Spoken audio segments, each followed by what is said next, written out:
Quero saudá-los aí com a paz do Senhor. Dizer que é uma alegria poder ministrar a palavra de Deus. Já estava um tempo aí sem pregar. Tem que tirar o ferrugem, né? O diácono Rafael falou para mim, vai lá tirar o ferrugem, é verdade. Vamos tirar o ferrugem hoje. Eu tenho uma palavra abençoada para compartilhar com vocês. Uma palavra séria, mas uma palavra também encorajadora, que está no livro de Apocalipse, capítulo 2. Nós vamos ler do versículo 1 ao versículo 7. Gente, é uma alegria estar na igreja.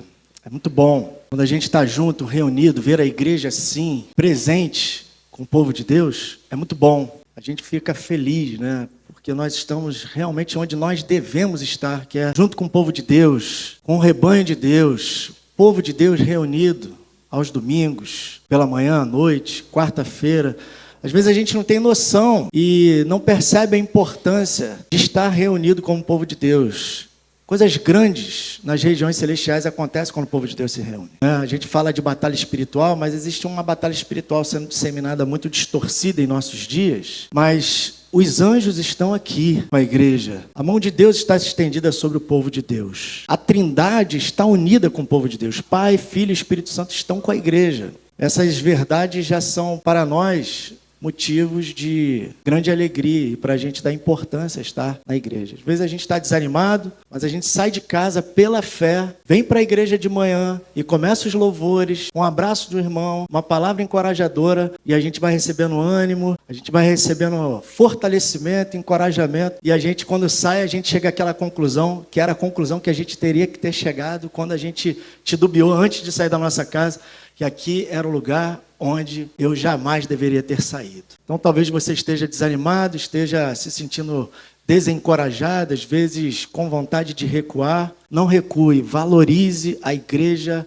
a comunhão dos santos, a presença de Deus que habita no meio dos louvores, que está no nosso meio, porque Deus sempre tem algo especial quando a gente se reúne. Amém? Pode ser que alguém esteja precisando ouvir isso, por isso eu estou falando isso aqui, tá? Vamos ler o texto sagrado que diz assim: ao anjo da igreja em Éfeso, escreva: estas coisas diz aquele que conserva na mão direita as 7 estrelas e que anda no meio dos 7 candelabros de ouro. Conheça as obras que você realiza, tanto o seu esforço como a sua perseverança. Sei que você não pode suportar os maus, que pôs à prova os que se declaram apóstolos e não são, e descobriu que são mentirosos. Você tem perseverança e suportou provas por causa do meu nome, sem esmurecer. Tenho, porém, contra você o seguinte: você abandonou o seu primeiro amor. Lembre-se, pois, de onde você caiu, arrependa-se e volte à prática das primeiras obras. Se você não se arrepender, virei até você e tirarei o seu candelabro do lugar dele. Mas você tem a seu favor o fato de que odeia as obras dos nicolaítas, as quais eu também odeio. Quem tem ouvidos, ouça o que o Espírito diz às igrejas. Ao vencedor, darei o direito de se alimentar da árvore da vida, que se encontra no paraíso de Deus. Oremos. Senhor, obrigado pela Tua palavra, Senhor. Obrigado porque a Tua palavra é viva, eficaz, mais cortante do que a espada de 2 gumes. Ela divide junta e medula, alma e espírito, e ela consegue penetrar nos lugares mais profundos do nosso coração e desvendar os segredos ali, muitas vezes escondidos. Eu não tenho poder, ó Deus, eu não conheço o coração das pessoas, nós não temos esse poder, Senhor. Mas o Senhor conhece a igreja, o Senhor conhece o teu povo. Tua palavra diz que o Senhor conhece o caminho dos justos, mas o caminho dos ímpios perecerá. Senhor. Então sonda a tua igreja, me guia na ministração da tua palavra e que ela possa produzir o resultado que o Senhor deseja, que é mudar, que é nos transformar, que é nos moldar, é nos levar a sermos mais parecidos contigo, Senhor, e viver intensamente o teu reino, Senhor. Em nome de Jesus, amém. E amém. Todos nós que queremos viver mais ou viver melhores, a gente precisa fazer check-up, né? Não sei se você já fez o seu check-up esse ano, né? Eu não sei vocês, mas eu acho que eu sou muito negligente com relação a isso. Eu não costumo ir ao médico, fazer exames, mas quem quer viver mais e ter uma vida saudável precisa sempre estar fazendo uma avaliação especialmente anualmente, né, por assim dizer. Mesmo quando a gente não sente dor, geralmente, quando a gente procura um médico, ele passa para a gente alguns exames. Não porque algo esteja necessariamente errado, mas porque nem toda doença, ela dá sinais no começo. Existem doenças que ficam escondidas, elas aparecem e elas não se manifestam logo. E esses exames é que nos ajudam a nos prevenir, identificar e até mesmo a gente fazer um tratamento de qualidade para combater qualquer tipo de mal, ou às vezes até mesmo a gente ter uma vida mais sadia. Quem se cuida, quem se examina com frequência, tem mais chances de corrigir o problema cedo e até evitar algo mais grave depois. Na vida espiritual, não é diferente. O modo como nós lidamos com a nossa saúde física, até mesmo a saúde emocional, ela também tem implicações que refletem na nossa vida espiritual. É por isso que muitas vezes a gente faz essas comparações da nossa vida como um todo com a vida espiritual, porque elas também ilustram muito bem como funciona a nossa vida no plano de Deus. A gente pode estar trabalhando, muitas vezes comprometido na casa de Deus, e ainda assim a gente precisar fazer um exame mais profundo, um check-up. E é isso que acontece em Apocalipse capítulo 2. O texto ele começa dizendo para a gente algo muito claro, muito simples. Ao anjo da igreja em Éfeso. Éfeso era a maior cidade da Ásia, principal centro comercial da região, como o maior porto e uma das mais impressionantes estruturas arquitetônicas do mundo antigo. Além disso, era um centro religioso muito forte. Tinha o culto ao imperador, práticas marcadas pela sensualidade, muitas vezes conectada ao deus Eros, escolas de magia e o imponente e suntuoso templo de Ártemis, mais conhecido como a deusa Diana, uma das 7 maravilhas do mundo antigo. E esse culto ele envolvia muitas práticas imorais, incluindo prostituição cultural, apresentada como expressão de devoção religiosa. Muitas sacerdotisas ficavam à disposição dos devotos para práticas de prostituição cultural. Foi nesse ambiente hostil que o evangelho avançou. A igreja de Cristo nasce naquela região. Ela foi fruto do trabalho árduo do apóstolo Paulo, que dedicou cerca de 3 anos ensinando e fortalecendo aquela igreja naquela região hostil a Cristo. Ali também atuaram pessoas muito importantes no ministério do apóstolo Paulo, como, por exemplo, Áquila, Priscila, Apolo. E Éfeso surgiu uma das primeiras grandes escolas teológicas da Ásia, de onde o evangelho se espalhou por toda aquela região. Se você quiser mais detalhes sobre o avanço do evangelho em Éfeso, basta apenas você acessar Atos capítulo 19, você não precisa acessar outras fontes, não. Atos capítulo 19 nos conta com detalhe o avanço do evangelho naquela região. Essa igreja ela recebe uma das cartas mais profundas do Novo Testamento. Existem muitas cartas importantes do apóstolo Paulo, como, por exemplo, a carta aos Romanos. Mas essa carta aqui, ela é muito peculiar porque ela é uma das cartas que o apóstolo Paulo escreve. Estou falando a carta aos Efésios, especificamente, que leva o seu nome. Ela é uma das cartas proeminentes do apóstolo Paulo porque ela abrange a igreja no seu sentido coletivo. Embora Colossenses tenha sido escrita por ele, parece que há pontos na carta aos Colossenses, ele faz um Ctrl+C e um Ctrl+V quando escreve aos Efésios.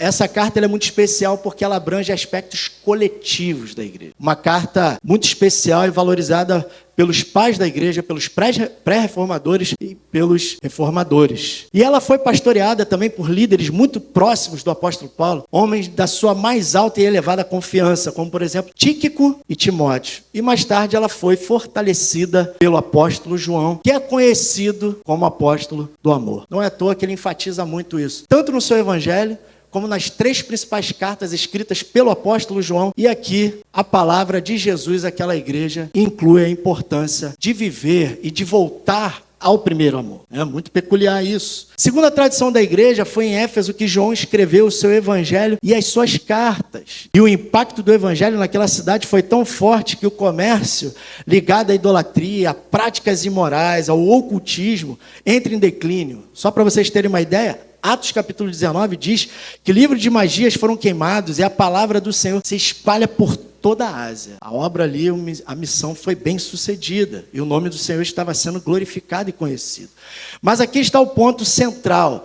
Essa igreja que começou tão bem, ela precisou passar por um check-up espiritual feito não pelo apóstolo Paulo, não pelo apóstolo João, mas pelo próprio Senhor Jesus Cristo. Das 7 igrejas da Ásia, 5, elas recebem advertências sérias. Apenas a igreja de Esmirna e a igreja que estava localizada na Filadélfia, elas não são repreendidas. Isso nos ensina que Cristo, ele ama profundamente a sua igreja. E justamente por amar tanto a sua igreja, é que ele as corrige quando necessário. E a igreja de Éfeso, ela é um exemplo muito claro disso. Era uma igreja firme na doutrina, muito ativa, operosa em obras, zelosa contra falsas doutrinas, mas aos olhos de Jesus havia um problema. Havia um problema grave naquela igreja. Ela tinha abandonado o seu primeiro amor. E ao escrever a essa igreja, o Senhor segue um padrão muito claro. Na verdade, todas as cartas às 7 igrejas seguem um padrão muito claro, mas tomando como base aqui esta carta que a gente acabou de ler, o padrão segue da seguinte maneira. Primeiro,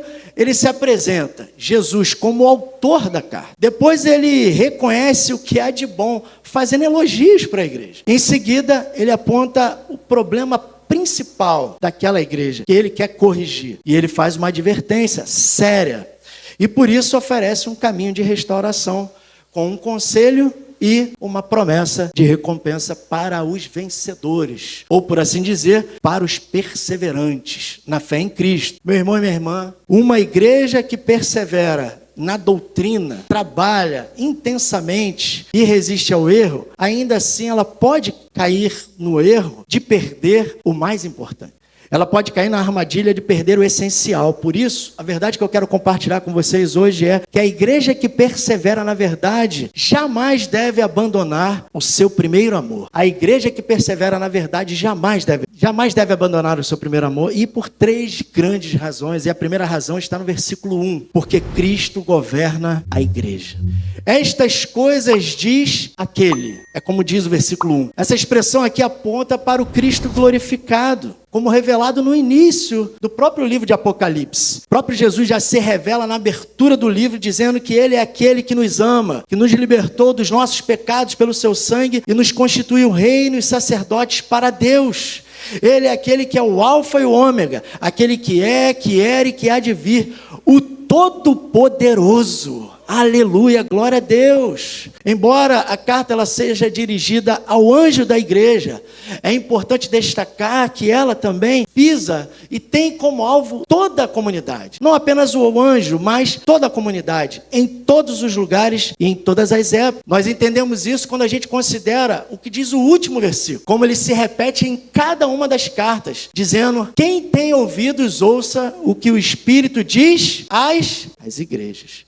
Embora esses elogios e advertências sejam dirigidos ao anjo, visa toda a comunidade. Ele tem não apenas o controle da igreja, mas ele tem na mão direita as 7 estrelas e anda no meio dos candelabros. É importante dizer que essas estrelas aqui são os anjos das igrejas e os candelabros são as igrejas. Versículo 20 do capítulo 1 diz isso. Se você voltar um pouquinho, você vai entender. Quanto ao mistério das 7 estrelas que você viu na mão direita, e quanto aos 7 candelabros de ouro, as 7 estrelas são os anjos das 7 igrejas. E os 7 candelabros são as 7 igrejas. Quando João escreve ao anjo da igreja, os estudiosos muitas vezes aqui têm diferentes interpretações. Isso porque existe uma tradição que defende que os anjos aqui são literalmente seres angelicais. Isso porque no livro de Apocalipse, normalmente quando aparece essa expressão, literalmente ela é traduzida como ângelos ou anjo. E o livro de Apocalipse, do primeiro capítulo praticamente até o final, você só vê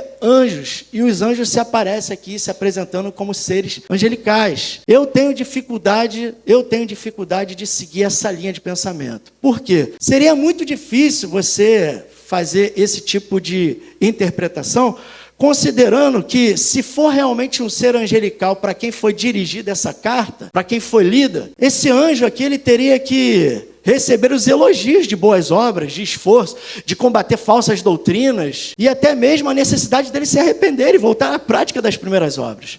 Então eu tenho dificuldade de seguir essa linha de pensamento. Eu respeito quem pensa. Além disso, nós lemos até mesmo na literatura de João, no seu evangelho, e a maioria dos escritores do Novo Testamento, eles se valeram de uma das traduções mais antigas gregas do Antigo Testamento, que é a Septuaginta. E na Septuaginta, quando se fala do profeta João Batista, que veio para preparar o caminho do Senhor, o profeta Malaquias anunciou dizendo que ele era um mensageiro que viria para preparar o caminho do Senhor. E a expressão que João usa é a mesma que é usada na Septuaginta para falar de João Batista, como o Ângelus. O que é o Ângelus? Tradução literal é anjo. Ou seja, parece que aqui João não está mencionando o anjo por natureza, mas por sua função. Ou seja, ele está falando aqui com o mensageiro da igreja. E muitos traduzem esse mensageiro como aquele que zela pela igreja, aquele que ensina a igreja, aquele que cuida da igreja, que são os pastores, ou aqueles que estão encarregados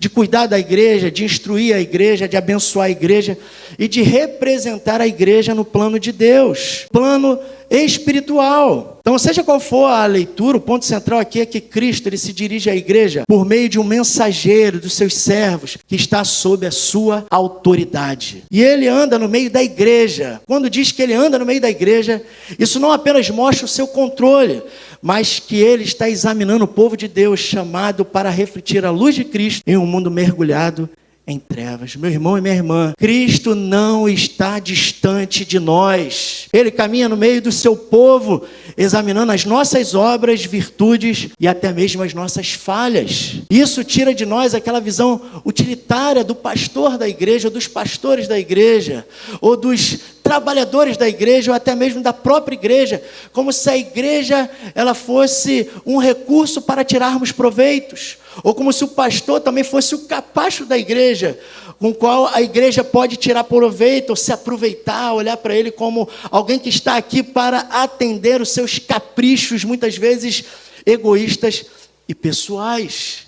Isso nos mostra que o pastor não está nas mãos da igreja e nem a igreja está nas mãos dos pastores, mas tanto os pastores como as igrejas estão nas mãos do Senhor do Universo, estão nas mãos de Cristo, Todo-Poderoso, aquele que há de vir, aquele que é o Alfa e o Ômega, o princípio e o fim, o Deus Todo-Poderoso, o Senhor da igreja. A igreja, meu irmão e minha irmã, que persevera na verdade, jamais deve abandonar o seu primeiro amor. Em segundo lugar, porque Cristo conhece a igreja.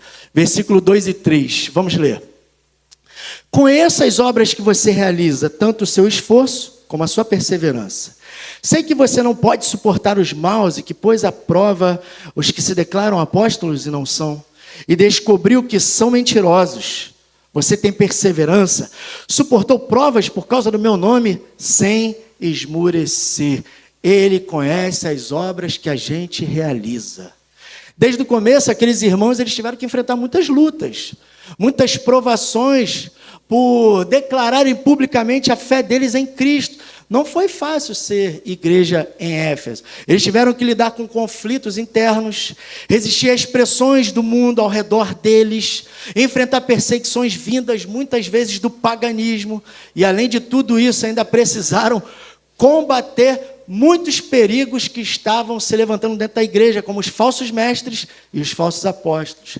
Mas ainda assim o Senhor os elogia, porque eles suportaram provas muito difíceis e não desistiram. Pessoas por coisas muito pequenas, muitas vezes debandam, abandonam a igreja. Aquela igreja, mesmo diante dos obstáculos, desafios que eles estavam enfrentando, eles não se desviaram, eles não abandonaram a fé, não abandonaram a comunidade, mas ficaram firmes, sem desistir da fé em Cristo. Continuaram trabalhando, mostrando uma fé operosa, mas Cristo destaca não só as virtudes, mas também as suas fragilidades. Mas aqui nesses 2 versículos nós vemos aqui ele enaltecendo as virtudes daquela igreja, elogiando. Primeiro, as obras dele. Segundo, ele elogia também o esforço. Eles eram comprometidos com o evangelho. Eram pessoas que realmente davam duro para anunciar Cristo naquela região e além daquela região. O Senhor também destaca ainda a perseverança deles. Gente, era uma igreja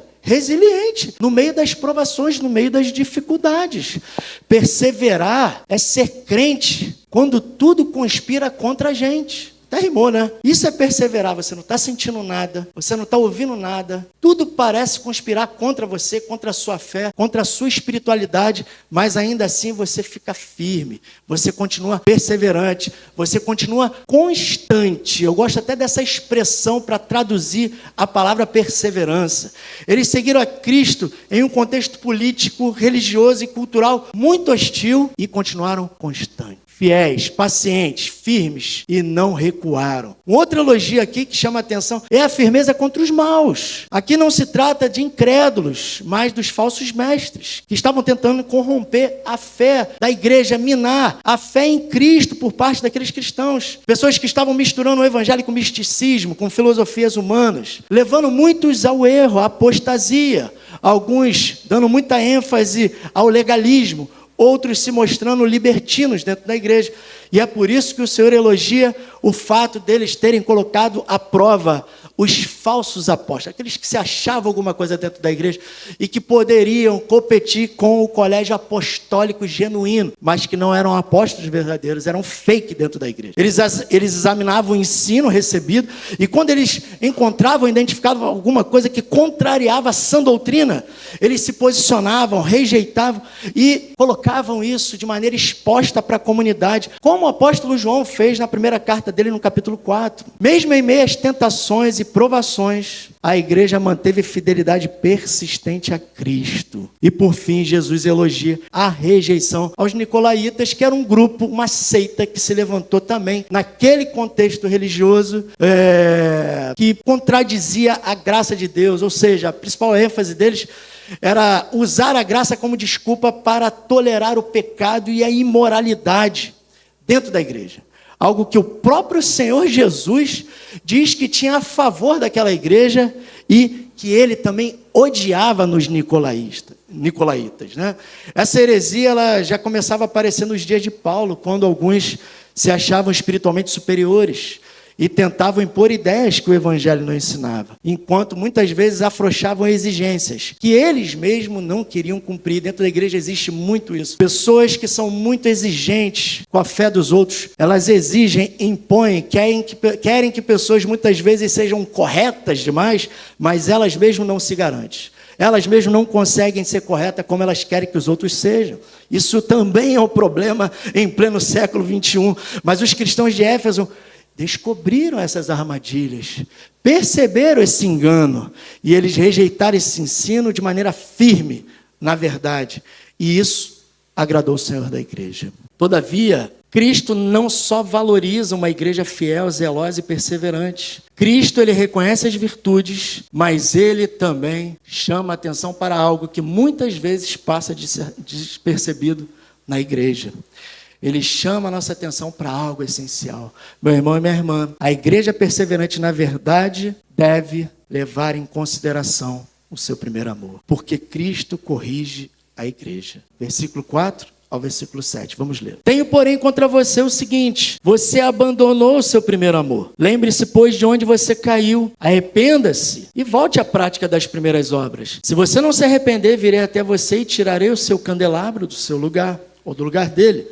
Mas você tem a seu favor o fato de que odeia as obras dos nicolaítas, as quais eu também odeio. Quem tem ouvidos, ouça o que o Espírito diz às igrejas, e ao vencedor darei o direito de se alimentar da árvore da vida, que se encontra no paraíso. Como nós lemos aqui, Jesus, ele faz uma advertência. O Senhor diz que aquela igreja tinha abandonado o seu primeiro amor. E é curioso isso, porque a expressão aqui é abandonar, ela transmite uma ideia, não um abandono qualquer, casual, temporário, momentâneo, ou algo repentino, por assim dizer. Não, esse abandono aqui transmite a ideia de algo progressivo, algo que foi acontecendo aos poucos.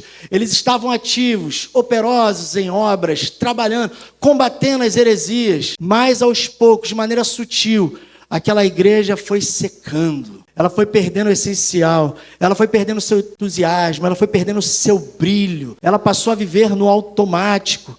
Aqui aponta para uma decisão consciente, não para algo que aconteceu de repente. Isso é muito curioso, porque esse tipo de coisa é muito parecido com as outras áreas da nossa vida. Isso se aplica à nossa vida profissional, isso se aplica aos nossos relacionamentos. Na nossa vida profissional, por exemplo, às vezes a gente começa cheio de entusiasmo, cheio de alegria, cheio de empenho, de dedicação, cheio de amor. Você no começo está cheio de entusiasmo, vontade, paixão, brilho. Enquanto muitos estão desmotivados, você está ali, com alegria, cheio de empenho, né? Você não consegue olhar os defeitos, você passa por cima de tudo. Com o tempo a gente vai ficando cansado, endurecido, frio, rígidos, e o mesmo acontece na vida espiritual. Relacionamentos que muitas vezes acontecem bem, cheio de alegria, meu amigo, daqui a pouco já não está mais se falando.